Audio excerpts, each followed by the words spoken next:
Welcome guys, this week we're going to be talking about how to make a training schedule.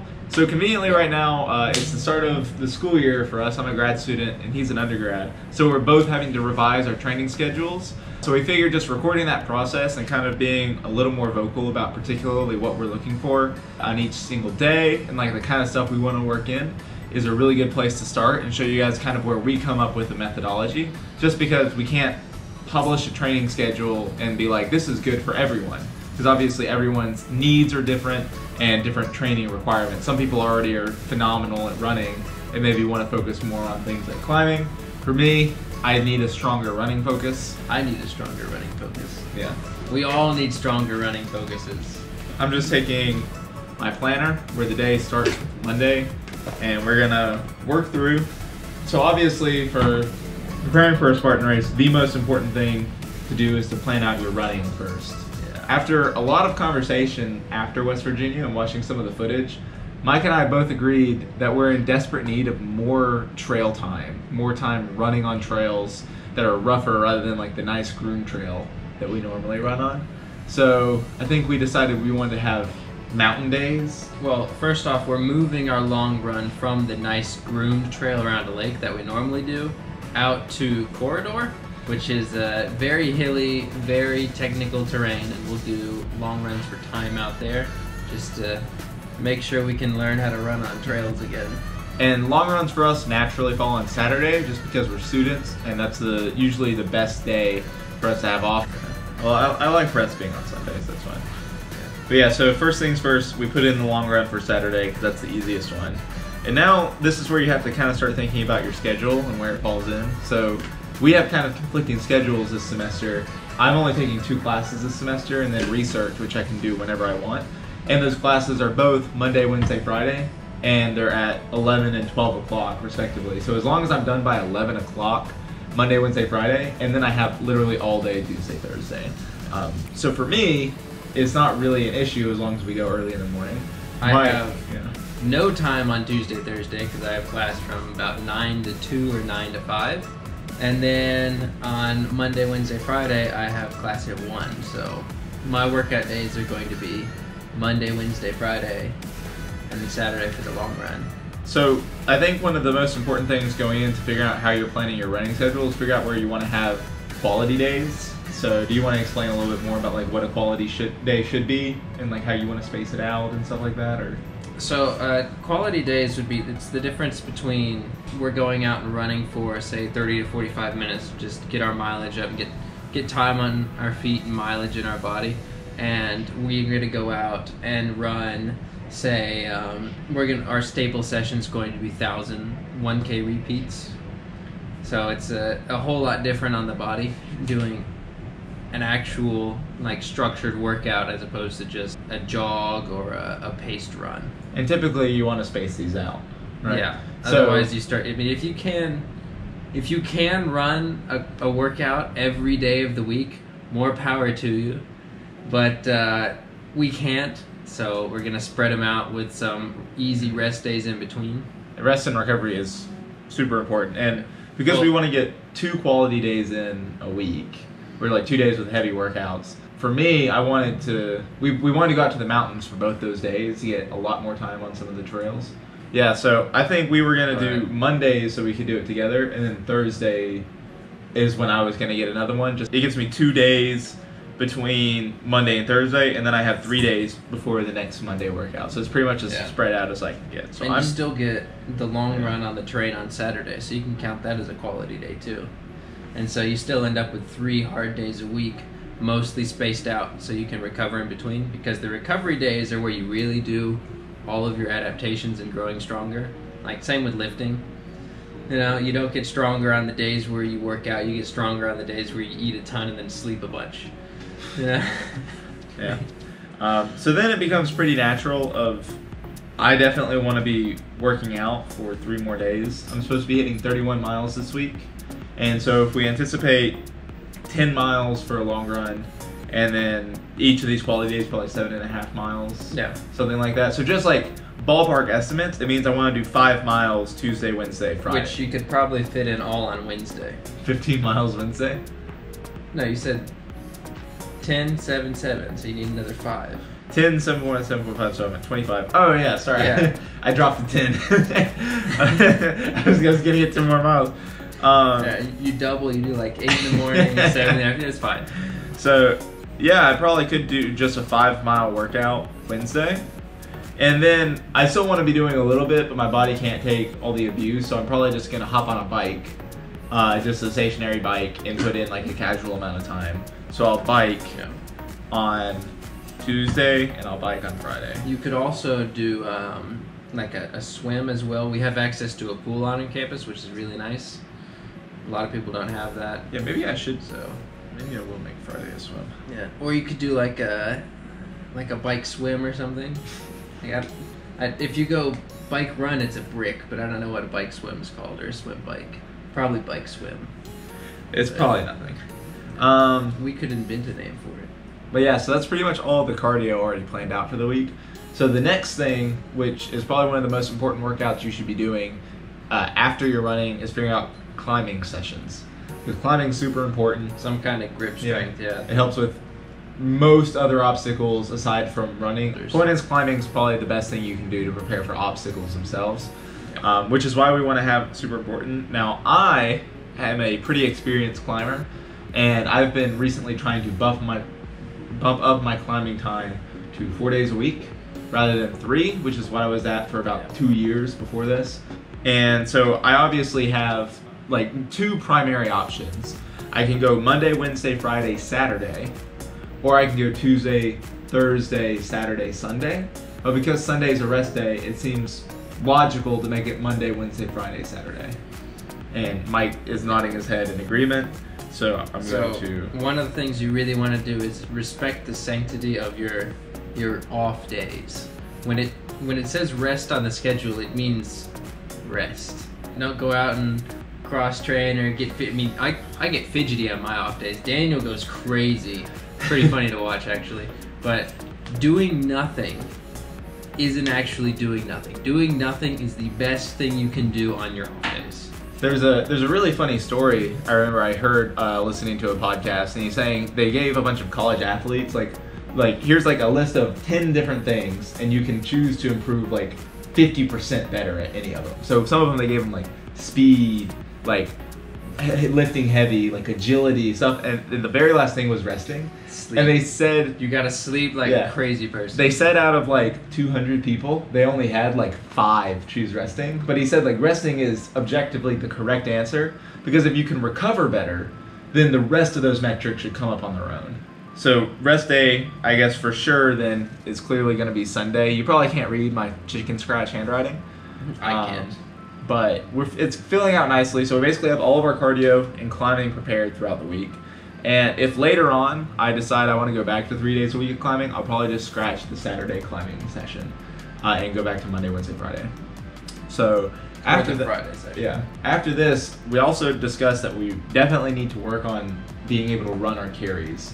This is a super big problem. I got passed by so many people when they were running the carries, and frankly, it just made me feel bad about myself. And at this point now, I typically run my sandbags, but I still don't run my buckets. And even then, the Beast in West Virginia, I didn't run either sandbag, was because that hill crushed me. Well, also, it was on, like, we mostly practice our sandbags on just a grass hill. These carries were over pretty technical terrain. Like, the bucket was pretty nice. The point is, like, you can actually make up a decent amount of time running the carries, but, like, that's a real dangerous game you're playing, because if you blow yourself out on the carries, then and you make it where you can't run once you're out of the carry, like where you're walking during your run, that's where you're losing more time than you probably made up running the carry. So one of the things I saw all the elites do was as soon as they came out of the swim and all of the carries, everyone was popping nutrition. It makes sense, because they just, 1, run really far, and then 2, picked up something really heavy and burned a whole lot more energy running with a sandbag or bucket or whatever it was. And immediately they start replenishing that so they can keep going with a minimum dip in performance. But yeah, so basically the big news is filling in some carries.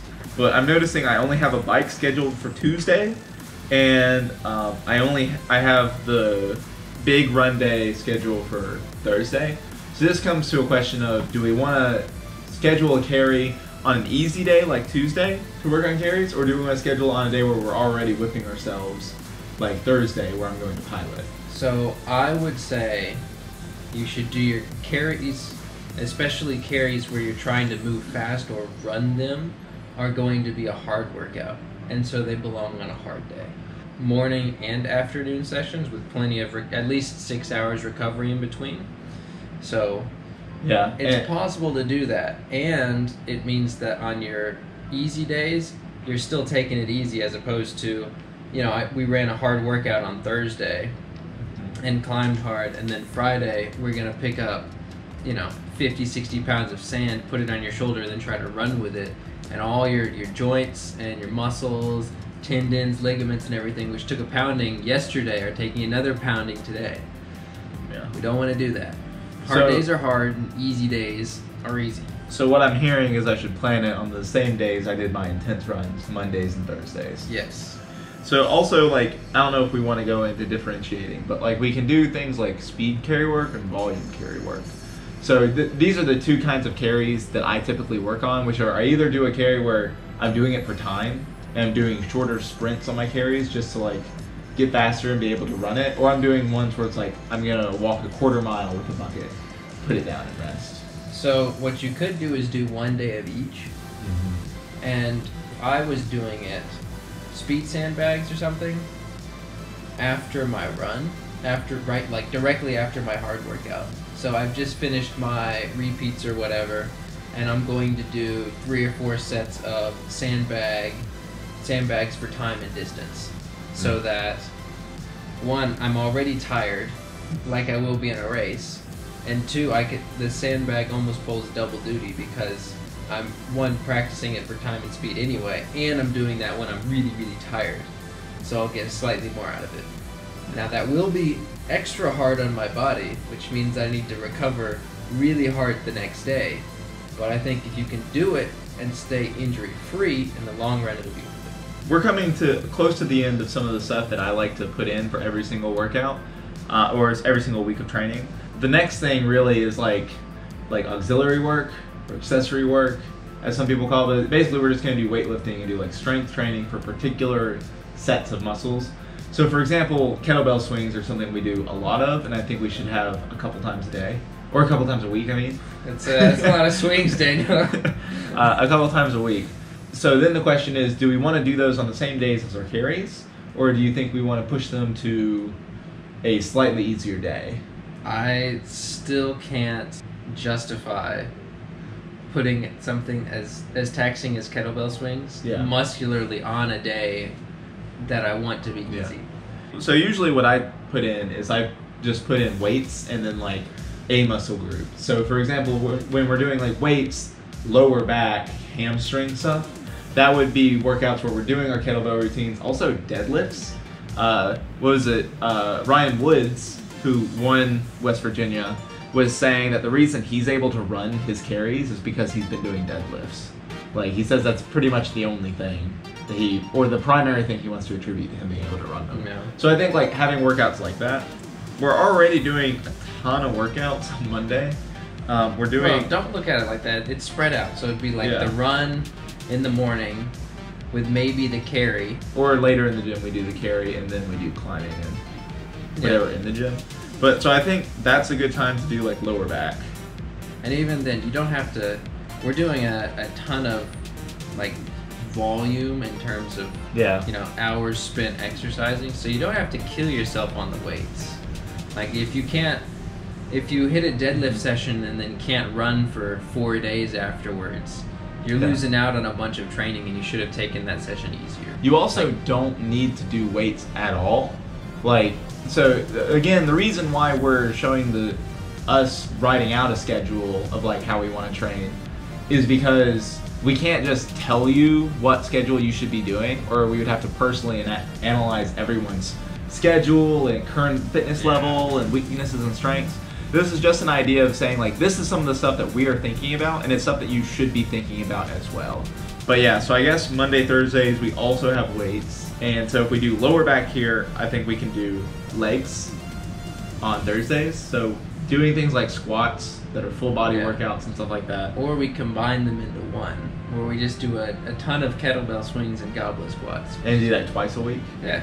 That's also pretty good. Yeah. Like, I do kind of think I want to do that. Now, typically, I allow myself one workout a week that's purely for vanity's sake, which is abs, that I do on Wednesdays. And you do them so wrong. Like, if you're doing it for vanity's sake, you should at least do it in a way that makes them work out well. This guy will sit down and do, what is it, like 400 something sit-ups or whatever? 600. Yeah. And then be absolutely trashed for a whole week in his core. Like, it affects his climbing. It negatively affects his running. It negatively affects, like, everything. If he split up that one ultra hard workout into a couple more, like, manageably, moderately hard ones, he'd get more results. And he'd be performing better on his other stuff. He's just too stubborn to admit it. So how about this? How about we add abs Monday, Wednesday, Friday, so I do it after I climb 3 days a week. There you go. Sure. Gotta show Abs. you Assumption abs. Assumption abs. Yeah, so it's a workout my high school cross country coach stole from the Assumption Catholic girls cross country team, and we got destroyed by like one round of them. And he showed us a video of them doing them like 5 sets in a row straight through, no rest. It was sobering, is what it was. So the workout where you do 600 is the workout called 20s, which is what I used to do in high school, which is once a week we went in and did it during weights class, where the coach just be coming there, is like, come on, who wants to look good for the ladies? Like, he'd be yelling at us. Yeah. And I was like one of the only ones who would take it seriously. He'd be like, Vickers is gonna get some girls. Like, how wrong he was. I got a girl. One. Didn't you also get catastrophically injured in your core? I don't know what you're talking about. Yeah, it's something like a hernia or something. I actually did get the hernia doing ab workouts, so do be careful. Mostly the reason I got the hernia was I was doing a weighted ab exercise, and that's what really did it for me. Was I bumped up in weight, I guess incorrectly, and it got me. So let that be a lesson in making sure you're doing the proper amount of volume and stuff. Like, if you get injured and then you have to miss a week of training, it's worse, or more, then it's worse than if you just did a lighter week. One of the number one things, especially when you're starting out, is injury prevention. I know as you're pushing the upper levels, like the upper echelons, they say it's impossible to avoid injuries, like they're gonna happen. But even then, you can try to minimize how crazy they are and the number of them that you're gonna have. It's probably the number one thing. Like right now, it's the number one thing I battle is I want to do more volume, but I can't because my body can't absorb it right now. Yeah. All right, so I think we're close to done with the stuff that I typically want to do. The last thing that I want to put in are basically technique things. So basically days where we can go out and say like, hey, I want to work on something that's not really going to be an exercise, but it's like technique that we need to know. The main one of these is spear throws. So I want to go out and do spears at least once a week because it definitely is a diminishing skill. If you don't keep practicing it, I know from experience it at least takes you like another week to get back into the swing of things throwing spears. So I just want to schedule like technique time because we can also do stuff like working on just some rope climb stuff, even though I don't think that's going to be it's not going to be as prevalent as doing things like spears. But yeah, so I see, and because spears are not a heavy workout, you can schedule them on the days that have less stuff going on and not be worried that you're going to like mess with your body's recovery time. So for example, Tuesday right now has just a bike for me. That seems like a perfect day to go out for spears. And it would just have a run for me, so you can easily come back in the afternoon or the morning, depending on how your schedule's set up, and do those technique things that'll help take you up to the next level. But I think probably spears on Sunday seems like another logical... Thesis isn't going to write itself. Well, yeah. So is there any other workouts that you think like maybe people should consider wanting to do for Spartan? Like even just ignoring if we can fit it in or not, but other workouts to consider. Because I think we've hit most of the ones that I think are important to do. Rowing machines would hit a lot of good stuff. Rowing for its own like merits. You know, you can get a whole lot of interesting adaptations out of your like back and shoulders. in terms of like you start putting more mitochondria in your muscles. Rowing, suddenly they can perform longer, which when you're doing races and you start needing to climb over a whole bunch of walls, climb over a whole bunch of obstacles, use your upper body and hold yourself in the air, you do need your upper back to be a whole lot more energy dense in that it can keep going for a whole lot longer than it could. I know a couple people who swear by rucking, which is it's a real low impact cardio, helps strengthen your back, legs, everything. Rucking, for those who don't know, is basically you put a bunch of weight, either bricks, bags of plates, bags of sand, something in a backpack. Preferably like a camping or a hiking or a military backpack that's got a lot of support. And they also make rucksacks for this particular purpose. Yeah. If you want to buy one, basically you just put it on, you put the weight on, and you just go for a walk. I mean, in literally like hiking with the weight vest on is one of the things you said I might want to do on an off day. So in general, like putting on a weight vest or something like that, I think for a pure skeleton outline, this is the best that. We hit everything we want. The three really big things, which is your run, your carries, and your climbs. And really, if you can do those three things, you can do well at a Spartan race. We've been doing this for a long time, so don't just copy down the schedule and drop into it. Probably not a good idea. Just these things, you gotta build slowly, take time, and being able to stack successive weeks and months and years of training is how you really move up from where you are to where you want to be. I think one of the phrases I remember is, there's nothing you can do today to get a six-pack tomorrow. It's like you can only like do stuff over the next several months and get a six-pack then. You shouldn't go all out now. You should be thinking about doing stuff consistently and building habits rather than doing like, I'm going to have one big blowout day. Yeah, which is like your ab day, which didn't give you a six-pack. Well, no, dieting and careful balancing of my nutrition gave me a six-pack. Even then, debatably. But so just in summary, what we talked about is the most important thing is probably planning your runs. So make sure that you're scheduling your run. If you're on a running plan that has workouts in it where you're going to have quality days, make sure you're spreading them out, and you definitely have a distinguished rest day so you can have good recovery in between the workouts. The next thing is, for whatever other exercises you're going to do, if you're going to do something really intense, try planning it on a quality day like our carries. And if not, just make sure you schedule something consistently. Like for me, climbing is not something that's intense anymore because I do it so often. So I kind of put them on Monday, Wednesday, Friday, Saturday.